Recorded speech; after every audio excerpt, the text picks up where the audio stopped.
নমস্কাৰ বন্ধু বান্ধৱীসকল, সানি টেকনলজি ইউটিউব চেনেলটোলৈ মই সানি আপোনালোক সকলোকে পুনৰবাৰ স্বাগতম জনাইছোঁ। তো বন্ধু বান্ধৱীসকল, আজি ৰাতিপুৱা আপোনালোকৰ বাবে 9টাকৈ গুৰুত্বপূৰ্ণ খবৰ ওলাই আহিছে। গোটেইকেইটা খবৰে আপোনালোকৰ বাবে বহুতেই গুৰুত্বপূৰ্ণ। তো সম্পূৰ্ণকৈ ভিডিঅ'টো শেষলৈকে স্কিপ নকৰাকৈ চাই থাকক। তো বন্ধু বান্ধৱীসকল, এতিয়ালৈকে যদি ভিডিঅ'টো লাইক কৰা নাই প্লিজ এটা লাইক কৰিব, ভিডিঅ'টো শ্বেয়াৰ কৰিব আপোনালোকৰ ফ্ৰেণ্ডসকলৰ মাজত, আৰু এতিয়ালৈকে যদি চেনেলটো ছাবস্ক্ৰাইব কৰা নাই প্লিজ ছাবস্ক্ৰাইব কৰি ছাইডত থকা যিটো বেল আইকন আছে প্ৰেছ কৰি অল অপশ্যনটোত ক্লিক কৰিব। মই যেতিয়া আপোনালোকৰ বাবে এনেকুৱা ধৰণৰ ভিডিঅ'সমূহ দিম তেতিয়া আপোনালোকে সকলোতকৈ ফাৰ্ষ্টত নটিফিকেশ্যনসমূহ পাই থাকিব। তো বন্ধু বান্ধৱীসকল, আহক ভিডিঅ'টো আৰম্ভ কৰোঁ। আজিৰ প্ৰথমটো খবৰ হৈছে এটা গুৰুত্বপূৰ্ণ খবৰ। আনলক 6 কেন্দ্ৰীয় স্বাস্থ্য মন্ত্ৰালয়ৰ নতুন নিৰ্দেশনা জাৰি। দেশজুৰি অব্যাহত আছে কৰোনাৰ সংক্ৰমণ ৰোধিবৰ বাবে যোৱা 24 মাৰ্চৰ পৰা সমগ্ৰ দেশজুৰি লকডাউনৰ ঘোষণা কৰা হৈছিল। ইয়াৰ পাছতে পৰ্যায়ক্ৰমে দেশবাসীৰ বাবে লকডাউন খুলিছে কেন্দ্ৰীয় চৰকাৰে। যোৱা ছেপ্টেম্বৰ মাহত কেন্দ্ৰীয় স্বাস্থ্য মন্ত্ৰালয়ে আনলক 5 নিৰ্দেশনা জাৰি কৰে। কালি এক প্ৰেছ বিবৃতি অনুসৰি এই নিৰ্দেশনাৱলীসমূহ 30 নৱেম্বৰলৈ পালন কৰাৰ কথা ঘোষণা কৰিছিল স্বাস্থ্য মন্ত্ৰালয়ে। ইয়াৰ পৰৱৰ্তী সময়তে স্বাস্থ্য মন্ত্ৰালয়ে আনলক 6 নতুন নিৰ্দেশনা জাৰি কৰে।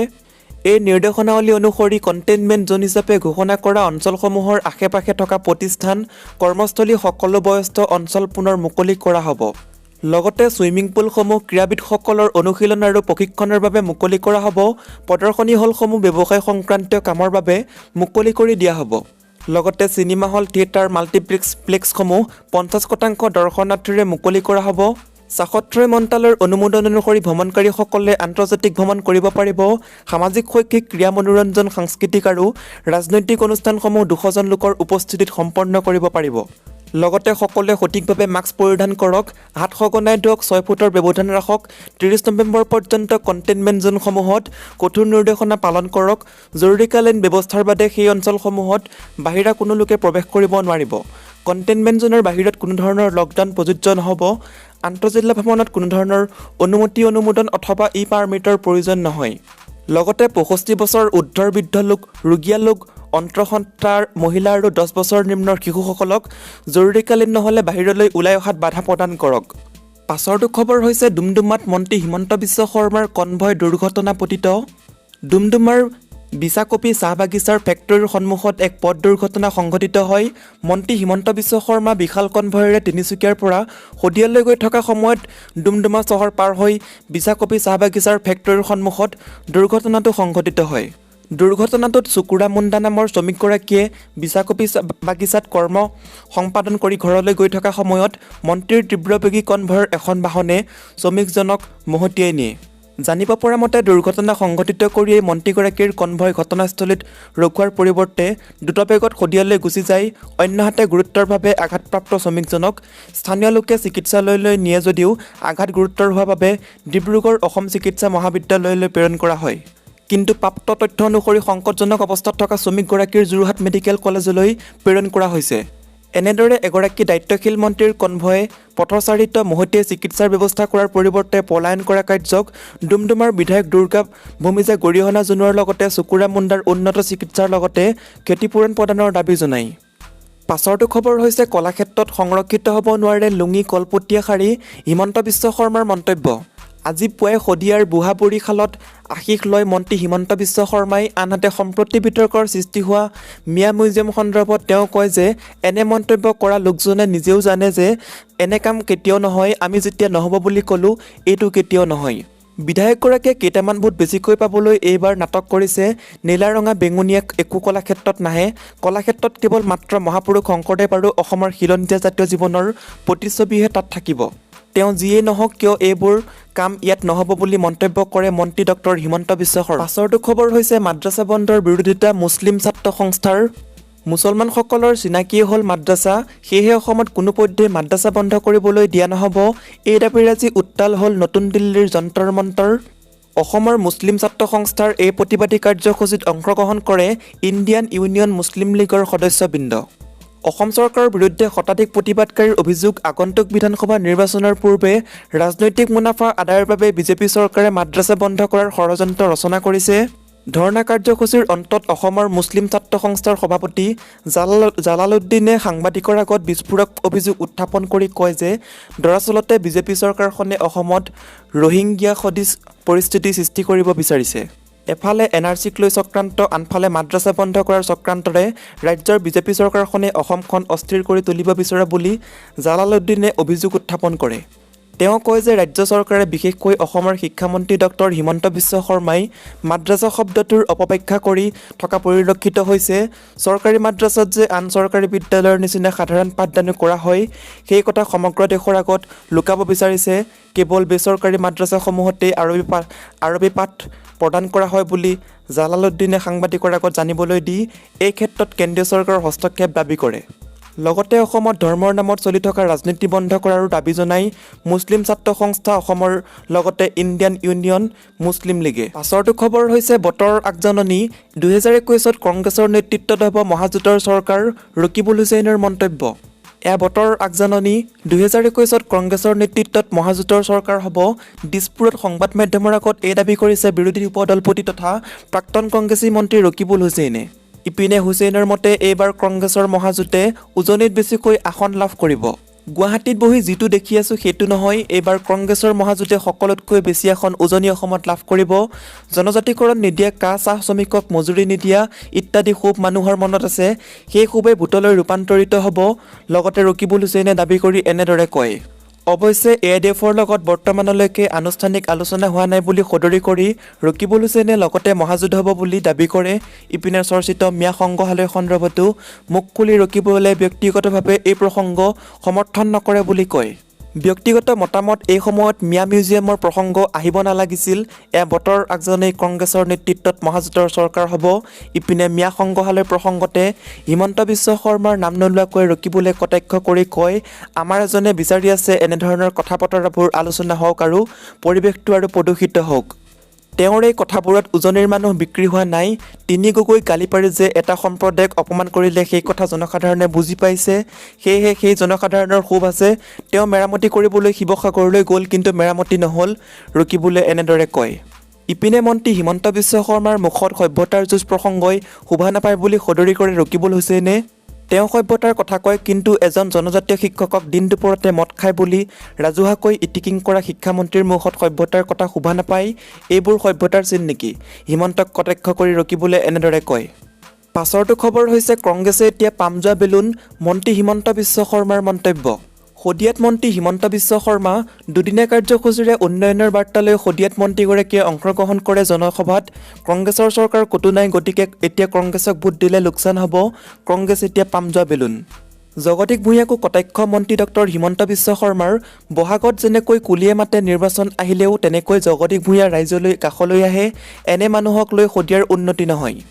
নতুন ৰাজনৈতিক দলসমূহে আজমল লগত লগ লাগি চৰকাৰ গঠনৰ কথা চিন্তা কৰিছে, খিলঞ্জীয়া মানুহৰ কথা চিন্তা নকৰে। এতিয়া অসমত এনে পৰিস্থিতি সৃষ্টি হৈছে যে কংগ্ৰেছ আৰু এআইডিএফ মিলি মিয়া মিউজিয়াম স্থাপন কৰিব খোজে। আৰবিক ভাষাও আনিব খোজে। অসমলৈ যেনেকৈ এদিন মোগল আহিছিল, আজিও আজমল আহিছে বুলি মন্তব্য কৰে মন্ত্ৰী ডক্টৰ হিমন্ত বিশ্ব শৰ্মাই। যেতিয়ালৈকে অসমত বিজেপি চৰকাৰ থাকিব তেতিয়ালৈকে অসমত মিয়া মিউজিয়াম নহ'ব। আমাৰ শৰীৰত শেষ বিন্দু তেজ থকালৈকে আমি আজমল আৰু কংগ্ৰেছক সফল হ'বলৈ দিয়া নহ'ব। আমি একেলগে থাকিব নাজানো বাবে আমাৰ ভৰিৰ তলৰ মাটি নোহোৱা হ'ব। অসমীয়া সমাজখন একত্ৰিত হৈ থকাৰ বাবে লাচিত বৰফুকনে মোগলৰ হৈ যুঁজিব পাৰিছিল। কংগ্ৰেছে আমাক ভাগ ভাগ কৰি পেলালে আৰু আজমলে তাৰ সুবিধা গ্ৰহণ কৰিলে। আজমলে আমাৰ 40টা সমষ্টি লৈ গ'ল বুলি মন্তব্য কৰে মন্ত্ৰীগৰাকীয়ে। পাছৰটো খবৰ হৈছে পেট্ৰল ডিজেলত কৰ বৃদ্ধিৰ সম্ভাৱনা, ইয়াক লৈ ৰাহুলৰ মন্তব্য। প্ৰধানমন্ত্ৰী ডাঙৰীয়া জনসাধাৰণক লুটিবলৈ এৰক। গুৰুত্বৰ অৰ্থনৈতিক সংকটৰ মাজেৰে গতি কৰি আছে দেশ, আৰু এই সময়তে নৰেন্দ্ৰ মোদী নেতৃত্বাধীন কেন্দ্ৰীয় চৰকাৰে পেট্ৰল আৰু ডিজেলত কৰ বৃদ্ধি কৰাৰ কথা চিন্তা চৰ্চা কৰা বুলি জানিব পৰা গৈছে। কেন্দ্ৰীয় চৰকাৰে পেট্ৰল ডিজেলত আবকাৰী শুল্ক 3ৰ পৰা 6 টকালৈ বৃদ্ধি কৰাৰ সম্ভাৱনা আছে। এই খবৰ জানিব পাৰি কংগ্ৰেছৰ প্ৰাক্তন ৰাষ্ট্ৰীয় অধ্যক্ষ ৰাহুল গান্ধীয়ে টুইটযোগে পুনৰ এবাৰ প্ৰধানমন্ত্ৰী নৰেন্দ্ৰ মোদীক তীব্ৰ সমালোচনা কৰে। গান্ধীয়ে টুইটত কয়, প্ৰধানমন্ত্ৰী ডাঙৰীয়া, জনসাধাৰণক লুটিবলৈ এৰক, নিজৰ মিত্ৰসকলক টকা দিবলৈ এৰক, আত্মনিৰ্ভৰ হওক। উল্লেখ্য যে কৰোনা মহামাৰীৰ বাবে দেশত সৃষ্টি হোৱা ভয়ানক আৰ্থিক সংকটৰ পৰা পৰিত্ৰাণ লাভৰ বাবে চৰকাৰে এই পদক্ষেপ গ্ৰহণৰ সিদ্ধান্ত লোৱা বুলি এটা সূত্ৰই প্ৰকাশ কৰিছে। যদি চৰকাৰে পেট্ৰল ডিজেলত আবকাৰী শুল্ক বৃদ্ধি কৰে তেন্তে এই বিত্তীয় বৰ্ষত 60,000 কোটি টকা আদায়ৰ সম্ভাৱনা আছে।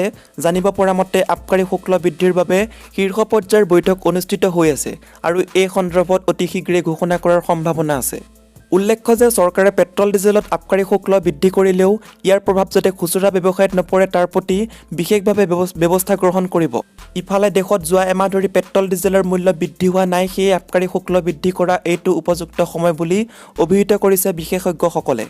পাছৰটো খবৰ হৈছে বিহাৰবাসীলৈ প্ৰধানমন্ত্ৰী নৰেন্দ্ৰ মোদীৰ আহ্বান, সাৱধানতাৰে কৰক ভোটদান। বিহাৰ বিধানসভাৰ প্ৰথম পৰ্যায়ৰ নিৰ্বাচনৰ ভোটগ্ৰহণ আজি ৰাতিপুৱা 7 বজাৰ পৰা আৰম্ভ হৈছে। প্ৰথম পৰ্যায়ত ৰাজ্যখনৰ 16খন জিলাৰ 71টা বিধানসভা সমষ্টিৰ বাবে ভোটগ্ৰহণ চলি আছে। ভোটগ্ৰহণ প্ৰক্ৰিয়া সন্ধিয়া 6 বজালৈ চলিব। মহামাৰী কৰোনাৰ প্ৰতি লক্ষ্য ৰাখি নিৰ্বাচন নিৰাপদে অনুষ্ঠিত কৰিবৰ বাবে নিৰ্বাচন আয়োগে কেতবোৰ নীতি নিৰ্দেশনা জাৰি কৰিছে। প্ৰধানমন্ত্ৰী নৰেন্দ্ৰ মোদীয়েও এই নীতি নিৰ্দেশনাসমূহ মানি চলি ভোটাৰসকলক ভোটদান কৰিবলৈ আহ্বান জনায়। মোদীয়ে টুইটত লিখে, বিহাৰ বিধানসভা নিৰ্বাচনৰ আজি প্ৰথম পৰ্যায়ৰ ভোটদান।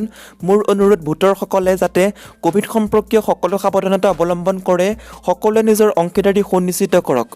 তেওঁ লগতে মাস্ক, সামাজিক দূৰত্ব আদি মানি চলিবলৈও আহ্বান জনায়। উল্লেখ্য যে কৰোনা ভাইৰাছৰ মাজতে দেশত প্ৰথমবাৰৰ বাবে নিৰ্বাচন অনুষ্ঠিত হৈছে। প্ৰথম পৰ্যায়ত 71টা বিধানসভা সমষ্টিৰ 2 কোটিৰো অধিক ভোটাৰে নিৰ্ণয় কৰিব 1064গৰাকী প্ৰাৰ্থীৰ ভাগ্য। পাছৰটো খবৰ হৈছে 4 জনগোষ্ঠীৰ উন্নয়নৰ বাবে অসম চৰকাৰৰ বিশেষ পেকেজ।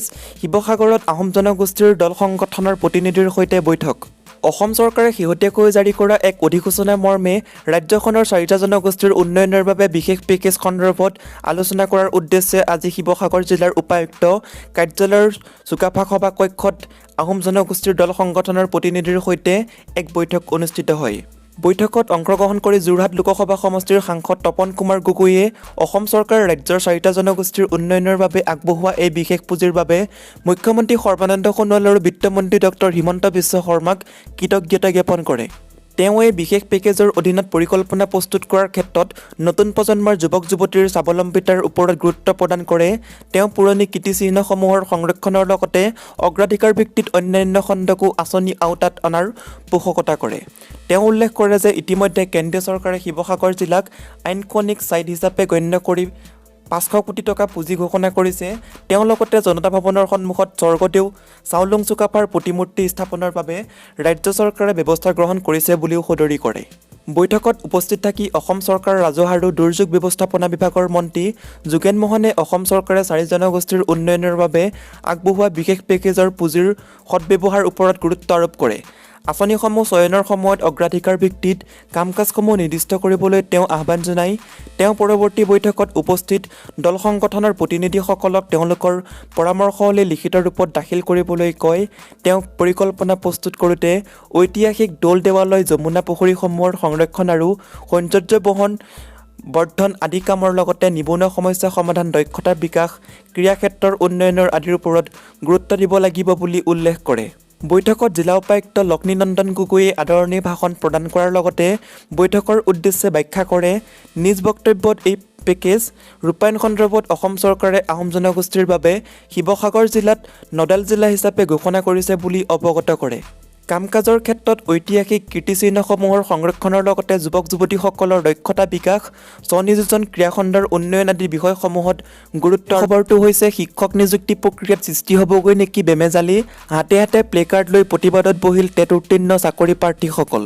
প্ৰতিবাদত উত্তাল প্ৰাথমিক শিক্ষা সঞ্চালকালয়ৰ কাৰ্যালয়। 2018-20 বৰ্ষত উত্তীৰ্ণ প্ৰায় 5 শতাধিক DLED ডিগ্ৰীধাৰী প্ৰাৰ্থীয়ে সাব্যস্ত কৰিলে প্ৰতিবাদ, কিয়নো শিক্ষকৰ যোগ্যতা অৰ্জনৰ বাবে DLED পাঠ্যক্ৰম সম্পূৰ্ণ কৰাৰ লগতে টেট উত্তীৰ্ণ হোৱাৰ পিছতো তেওঁলোক বঞ্চিত হ'ল শিক্ষক পদত আবেদন কৰিবলৈ। ইয়াৰ প্ৰধান কাৰণটোৱে হ'ল আবেদন প্ৰক্ৰিয়া সম্পন্ন হোৱাৰ সময়ত তেওঁলোকৰ ফলাফল ঘোষণা কৰা হোৱা নাছিল। ফলত বুধবাৰে আবেদনৰ সময়সীমা বৃদ্ধি কৰাৰ দাবীৰে হাতে হাতে প্লেকাৰ্ড লৈ প্ৰতিবাদত বহে শিক্ষাৰ্থীসকল। আবেদনৰ তাৰিখ বৃদ্ধি কৰক, মেধাসম্পন্ন প্ৰাৰ্থীক আগস্থান দিয়ক আদি শ্লোগানেৰে কঁপাই তোলে প্ৰাথমিক শিক্ষা সঞ্চালকালয় কাৰ্যালয়ৰ চৌহদ। উল্লেখযোগ্য যে শিক্ষা বিভাগৰ ভুলৰ বলি হ'ল এই 5টা শতাধিক টেট উত্তীৰ্ণ শিক্ষাৰ্থী, কিয়নো সময়মতে DLEDৰ ফলাফল ঘোষণা কৰা হ'লে আবেদনৰ পৰা বঞ্চিত নহ'লহেঁতেন শিক্ষাৰ্থীসকল।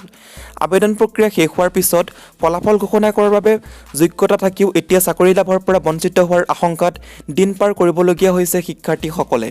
ইফালে নিযুক্তি লাভৰ পৰা বঞ্চিত প্ৰাৰ্থীসকলে ইয়াৰ পূৰ্বে স্মাৰকপত্ৰ প্ৰদান কৰিছিল শিক্ষামন্ত্ৰী ডক্টৰ হিমন্ত বিশ্ব শৰ্মাক।